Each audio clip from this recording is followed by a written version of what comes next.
Atenção, porque a hora é notícia. Toda a região do Vale do Paraíba está sob controle das forças fiéis ao General Cruel, com a rodovia Presidente Dutra fortemente policiada por tropas do 2º Exército e da Força Pública. O Comando-Geral da região, subordinado à ID2, está sob as ordens do Coronel Souza Lobo, que assumiu o posto do General Euriale de Jesus Zerbini. Segundo informações que circulavam hoje cedo em Caçapava, o General Zerbini desapareceu durante a madrugada, sendo desconhecido o seu paradeiro. Em Taubaté, a Força Pública ocupou a estação local da Estrada de Ferro Central do Brasil.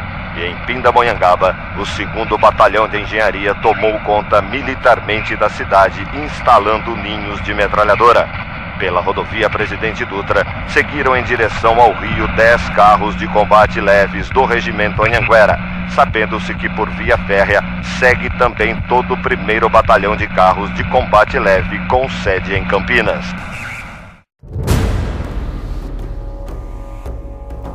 Com as tropas do General Mourão chegando ao Rio de Janeiro, João Goulart percebeu que estava caindo em uma armadilha. Sem titubear, o presidente ameaçado decolou para Brasília. Ato contínuo, a população antijanguista tomou as ruas da ex-capital federal. E em Brasília, Jango ficou somente o tempo necessário para ver as nuvens negras sobre o seu horizonte.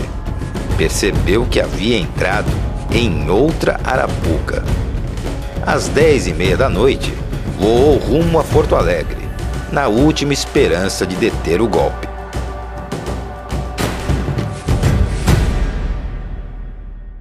E a torcida da grande maioria era para que acontecesse mesmo. Era a torcida da grande maioria, rapaz. Só quem discordava eram os comunistas. Todos nós fomos derrotados em 64. O Partido Comunista, o Movimento Nacionalista e Democrático e também a classe operária. E a classe operária sofreu a pior derrota, que é a derrota sem luta. Recuou sem lutar. Eu penso que a direita, o golpismo, não tinha condições de tomar o governo, de dar aquele golpe. Foi a nossa inconsciência, foi o nosso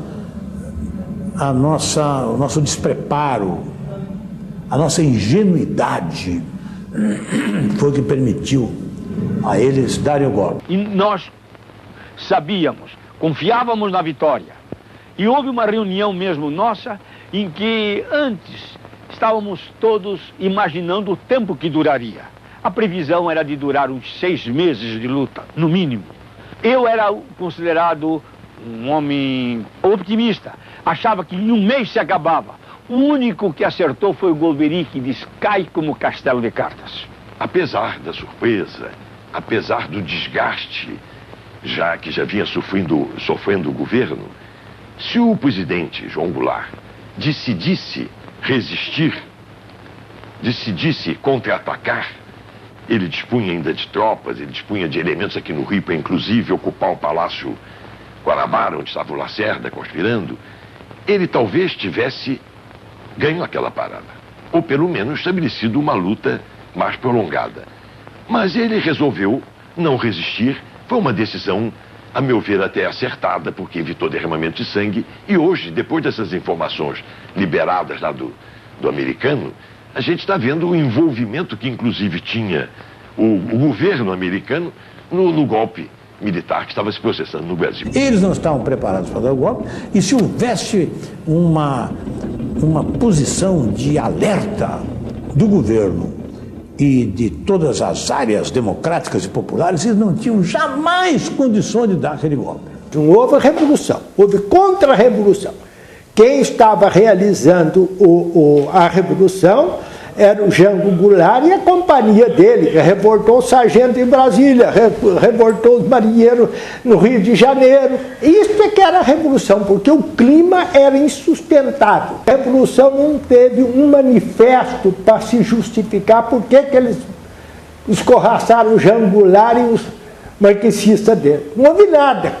O primeiro ato da revolução Entraram no restaurante, estava lá o professor Chico Campos, o homem que fez a Constituição de 1937, que era um gênio em matéria jurídica. Sentaram na mesa dele, ele disse para os militares e para os burgueses: vocês precisam reescrever uma justificativa, por que vocês fizeram isso? Aí pediram: o senhor é capaz de reescrever? Senhor, pediu para o garçom, trouxe um papel do restaurante e ele dizia: a honra nacional estava atacada assim, assim, foi por isso. É o primeiro documento da Revolução. A essa altura da história, Brasília tinha saídas fechadas e a comunicação controlada, condições ideais para o surgimento de boatos. No Congresso, chegaram até a acreditar que Jango havia esmagado o levante e se proclamado ditador. Passava da meia-noite, quando chegou ao Legislativo a notícia confirmada que o militar de confiança de Jango, Amaury Cruel, mudara de lado. Era a senha para que o levante das Forças Armadas fosse legitimado. Em sessão do Congresso Nacional, convocada para as 2h40, madrugada de 2 de abril, o senador Auro Moura de Andrade declarou vaga a presidência da República. Atenção! O senhor presidente da República deixou a sede do governo.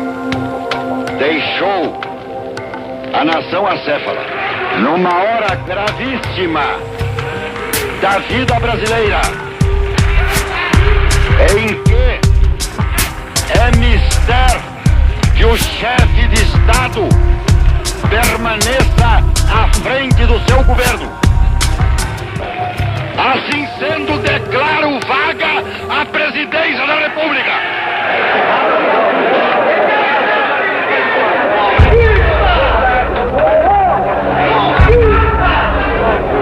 O golpe estava consumado.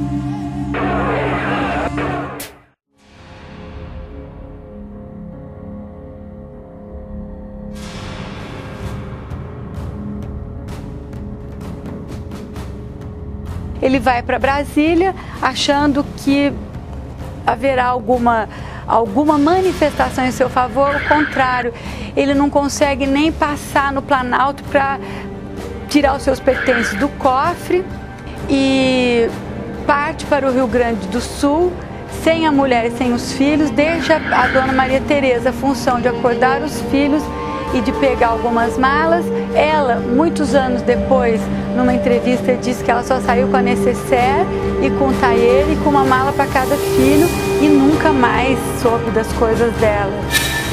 E daí eles vão para o Rio Grande do Sul, numa das fazendas, mais precisamente na fazenda de São Borja.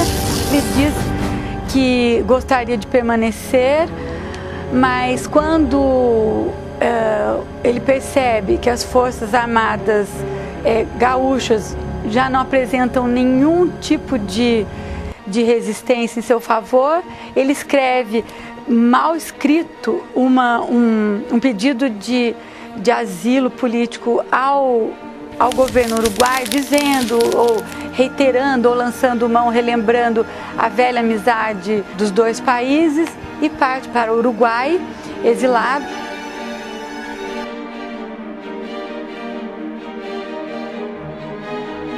No mesmo momento, o Comando Supremo da Revolução, que mandaria no Brasil nos dias seguintes ao golpe, publicou o Ato Institucional número 1, que, entre outras providências, trazia o nome de João Goulart na primeira lista de personas não gratas dos militares.